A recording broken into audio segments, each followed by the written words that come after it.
Kemudian kita lanjut ke seri kedua yaitu NPWP. Jadi KUP tadi udah kita bahas, jadi kita bahas ke seri kedua pembahasan kita yaitu NPWP. Jadi apa NPWP itu teman-teman? Jadi ini singkatannya ya teman-teman, bagi yang belum tahu NPWP itu adalah nomor pokok wajib pajak. Nah, di dalam NPWP ini ada namanya syarat wajib pajak dulu. Nah, kita membahas syarat wajib pajak. Apa aja syarat kita agar menjadi wajib pajak gitu. Singkatnya gitu. Nah, ketika kita sudah memiliki syarat persyaratan subjektif dan persyaratan objektif.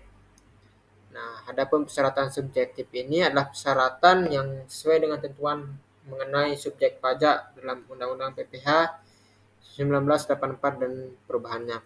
Artinya teman-teman jika memenuhi syarat subjektif ini, misalkan teman-teman udah punya, dikatakanlah WP badan ya teman-teman. Teman-teman udah punya PT, udah punya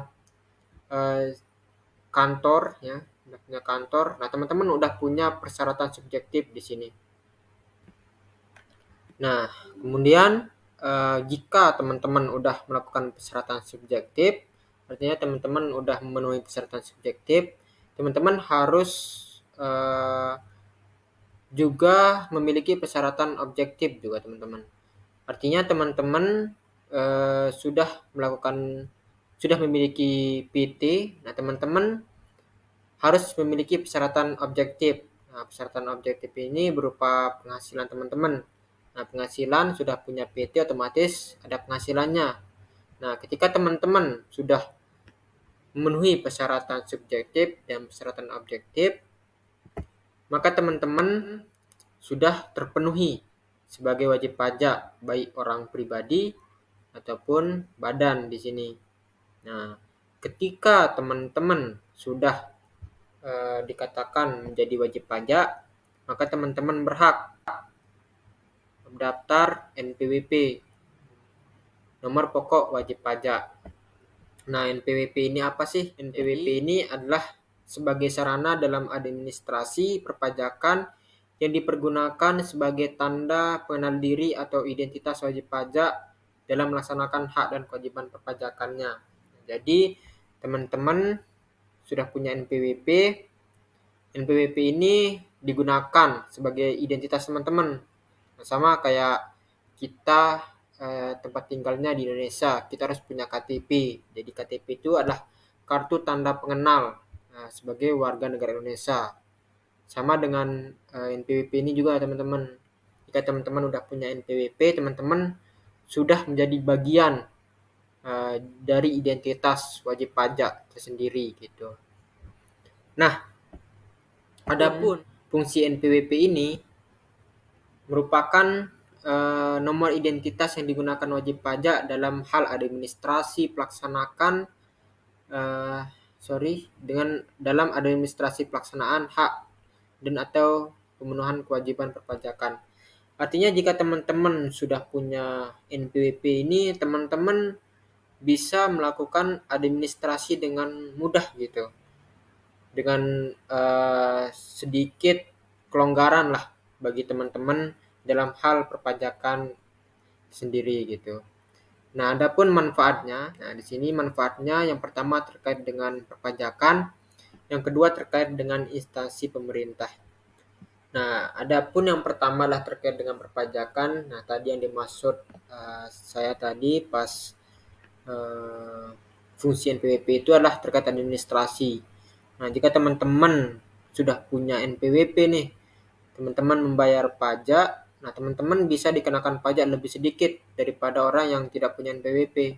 Nah, misalkan saya nih punya NPWP. Nah, teman-teman belum punya nih NPWP-nya. Nah, teman-teman, dikatakanlah saya membayar pajak 100, teman-teman juga membayar pajak 100. Tapi di sisi lain, saya punya NPWP, teman-teman belum punya. Nah, saya bisa dikenakan pajak lebih sedikit daripada teman-teman gitu. Jadi teman-teman tetap membayar 100, nah saya misalkan membayar 50 ataupun setengahnya lah gitu. Nah, itu contoh-contoh kecilnya gitu. Nah, kemudian ada yang kedua terkait dengan instansi atau pihak lain. Nah, maksud saya di sini terkait dengan instansi adalah misalkan teman-teman minjam di bank dengan jumlah yang besar lah gitu. Nah, teman-teman dikenakan ataupun teman-teman ditanya terkait NPWP-nya. Nah, itu persyaratan dalam dalam meminjam uang di bank gitu. Ataupun teman-teman buat surat izin usaha. Nah, teman-teman harus punya NPWP dulu, baru kita bisa diajukan surat izin usahanya gitu. Kemudian, nah ini adalah bentuk dari NPWP teman-teman. Ada bentuk NPWP terbaru ya teman-teman. Teman-teman bisa share di Google bentuk NPWP terbaru, nanti share di Google NPWP 2025 ya, karena memang kita 2025 sekarang, teman-teman bisa lihat bentuk terbarunya. Nah, ini teman-teman bentuk NPWP-nya ada namanya di sana angka ya. Nah, ini 9 digit angka pertama itu adalah identitas unik wajib pajak. Nah, jadi teman-teman punya identitas unik masing-masing ya, nomor masing-masing jika teman-teman punya NPWP. Kemudian 3 digit berikutnya adalah kode KPP, nah, kode pelayanan pajaknya. Misalkan kantor pelayanan pajaknya ada di daerah Mataram. Nah, teman-teman punya kode kantor pelayanan pajaknya di daerah Mataram gitu. Sedangkan teman-teman ada di daerah Jogja ataupun teman-teman ada di daerah Bandung gitu. Teman-teman punya angka tersendiri gitu untuk kode kantor pelayanan pajaknya. Kemudian yang terakhir ada 3 digit terakhir lah kode status pusat dan cabang. Nah, teman-teman jika punya kantor ataupun cabang perusahaan lebih dari satu, misalkan cabang teman-teman ada 5 nih. Nah, jadi di angka digit terakhirnya itu adalah 005 gitu. Kalau cabangnya 6 ya 006 gitu dan seterusnya gitu. Nah, ini ada pertanyaan teman-teman. Siapa sih yang wajib ber-NPWP ini? Apakah semua di di dunia ataupun di Indonesia ini wajib ber-NPWP gitu? Apakah semua pengusaha ataupun semua pegawai-pegawai itu harus punya NPWP? Jadi jawabannya tidak teman-teman. Jadi yang wajib ber-NPWP itu, nah ini yang pertama adalah yang wajib ber-NPWP bagi wajib pajak orang pribadi. Yang pertama adalah menjalankan usaha ataupun pekerjaan bebas. Nah, jika teman-teman punya usaha, teman-teman pekerjaan bebas, artinya teman-teman misalkan jadi dokter, jadi pengacara, nah teman-teman wajib punya NPWP gitu. Nah, kemudian yang kedua adalah tidak menjalankan usaha ataupun pekerjaan bebas, tapi penghasilannya pada 1 bulan di atas PTKP ataupun lebih besar dari PTKP gitu. Nah, jadi teman-teman jika penghasilannya lebih besar dari PTKP, penghasilan tidak kena pajak, nah jadi teman-teman wajib ber-NPWP gitu. Misalkan, nah nanti teman-teman lihat ataupun search di Google batas-batas PTKP itu berapa gitu. Nah, misalkan saya contohkan, misalkan batas PTKP itu 54 juta gitu.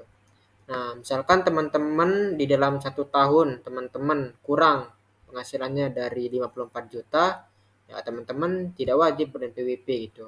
Tapi teman-teman misalkan lebih besar dari PTKP-nya, lebih besar penghasilannya 54 juta, ya teman-teman harus wajib punya NPWP gitu. Nah, kemudian yang ketiga adalah wanita kawin. Nah, apakah wanita kawin ini harus ber-NPWP gitu? Apakah semua wanita kawin ini ber-NPWP? Nah, jadi tidak teman-teman. Wanita kawin ini ada beberapa wanita kawin yang wajib ber-NPWP gitu. Yang pertama itu adalah wanita kawin yang berpisah dengan suaminya, yaitu alias cerai. Nah, kemudian yang kedua adalah wanita kawin dengan uh, pemisahannya, melakukan perjanjian lah di sana. Penghasilan istri ataupun penghasilan suami dilakukan secara terpisah. Nah, jadi dia melakukan perjanjian di awal untuk memisahkan harta antara suami dan istri gitu. Maka dia wajib ber-NPWP gitu. Kemudian yang ketiga adalah wanita kawin yang suaminya tidak memiliki penghasilan ataupun tidak bekerja, alias mohon maaf nganggur istilahnya ya. Misalkan suaminya nganggur, ya wanita kawin ini harus punya NPWP gitu. Dan yang terakhir adalah wanita kawin yang suaminya memiliki penghasilan lebih besar dari PTKP gitu. Misalkan wanita kawin ini kawin dengan seorang dengan penghasilan lebih besar dari PTKP, maka dia wajib ber-NPWP.